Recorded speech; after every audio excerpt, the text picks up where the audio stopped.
Cliff, you're up. Can you hear me? Hello, how you doing, man? Hey, okay. Uh, Not too bad. How about you? Besides the sprained ankle, I sprained mine Well, in, around. 2020. Yeah, I sprained mine in Halloween last year, so it's a Oh, good yikes! reminder of that. I got a So, lidocaine patch for it, so my right foot is as fucked up as Hunter Biden right now, which is pretty hilarious.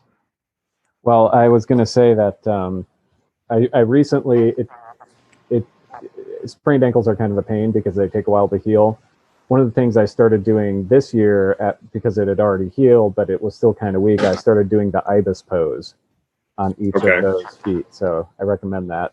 It's you just got a an angelic haircut. They're working on you, man. this is Yeah, the COVID cut. That's what this is. So yeah, that's also the angelic haircut. They tell people to get that one. oh, okay, good to Yeah. know. Um, so I wanted to ask you about Gebofal. That Okay. All right. Let's get esoteric. did you ever wind up going through that? And if so, any tips, tricks, methods, stuff like that? Ooh, you're going deep. No wonder you got that haircut. Okay, so let me Come on, hold brother. on. Okay, let me boot up that whole fucking side of my personality. So, Gebofal. Remind me real quick. Is that the Sure. circular? That's the circular table That's underneath the holy table? This is the Libra Loga, and Yeah.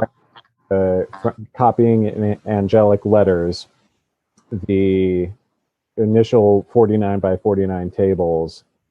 So instead of doing the English, you're transliterating those into angelic. Instead of left to right, you're going right to left. And then from So that, that was the wait. So that was the first sequence of tables transmitted by Kelly before they revised them into the second set. so this is what preceded the watchtowers and the calls. This was after the heptarchy was transmitted, but before the other two. Yeah. Fuck. I'm gonna have to refer to my own book. Um, it's been a while since I've been thinking about Enochian. Okay, so but if I'm remembering correctly, Gebofal is also the name of a process to be done. Is that correct? Yes. Yeah. So remind me real quick what the process is. So it's you. The details are kind of sketchy right now. I'm using a Leitch technique that he has left online, but that may or may not turn into its own. Oh, what technique?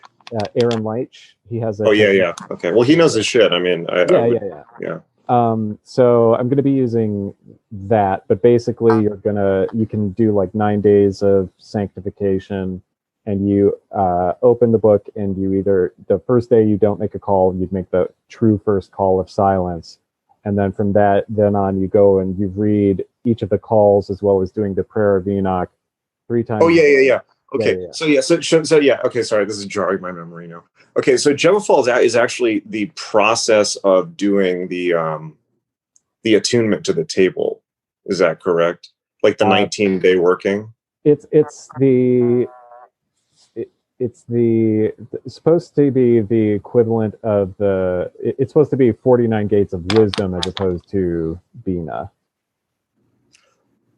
So Oh, so that's, I think the deal was is okay. that during that initial transition, the angels kept on like saying, okay, gotta do this, gotta make this book, gotta make this book.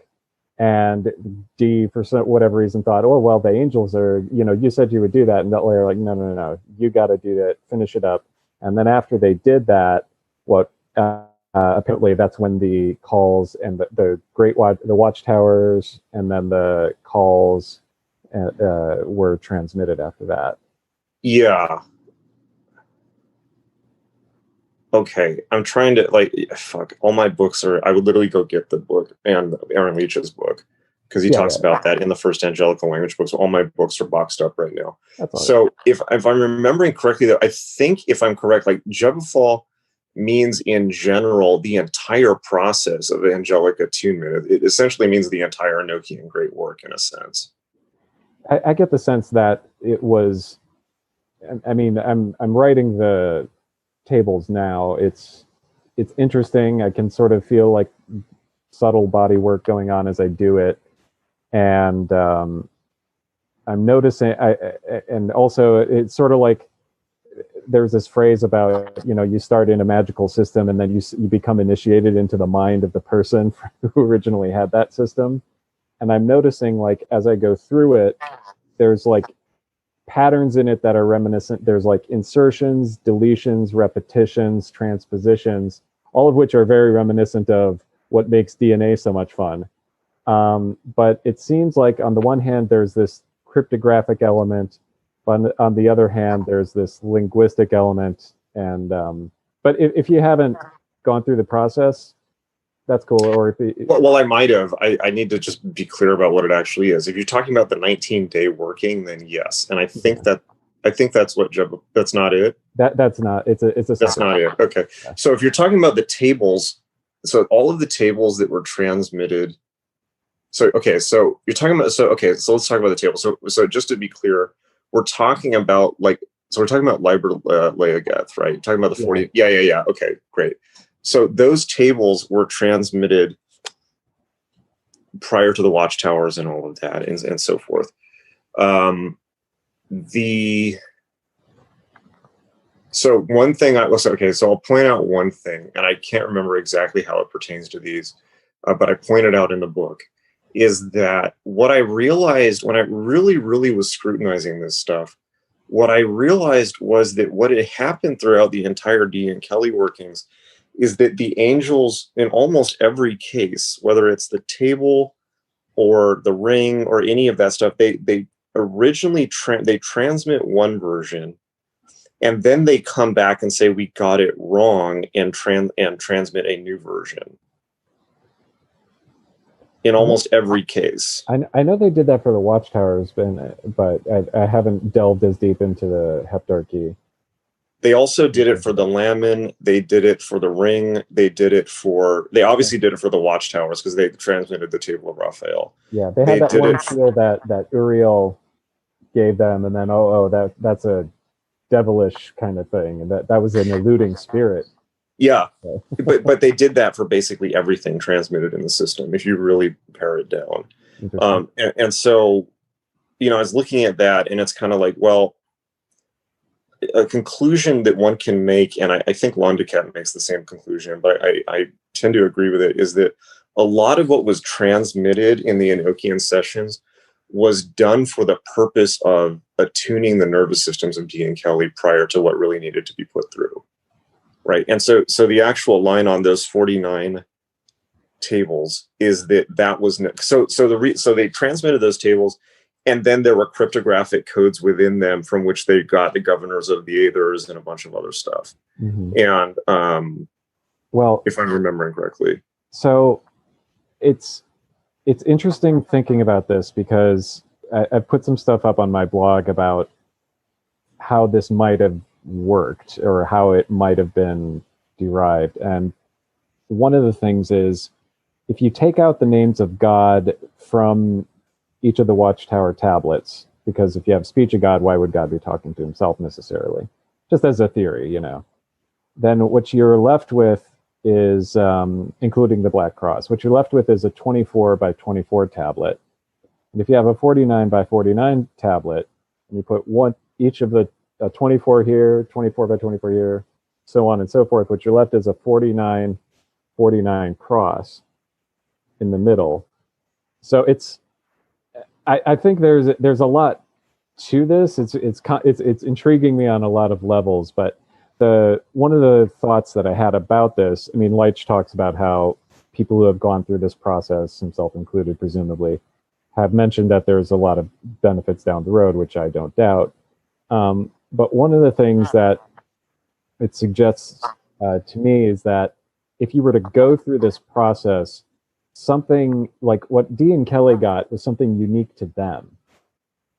But maybe if somebody else went through this process, the benefits that Leitch alludes to are maybe not of the same power or the same universality or whatever, but something very similar that's unique to them.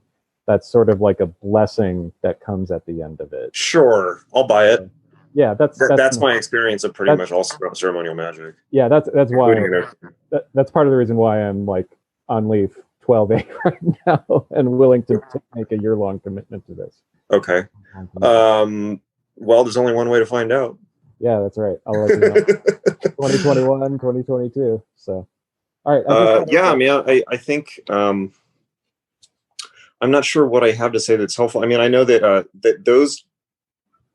Did you ever find John DeSalvo's books? No.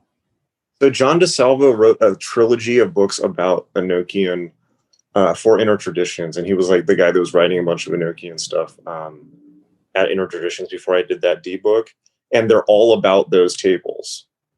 All three books are about those, about Liber Leogoth. I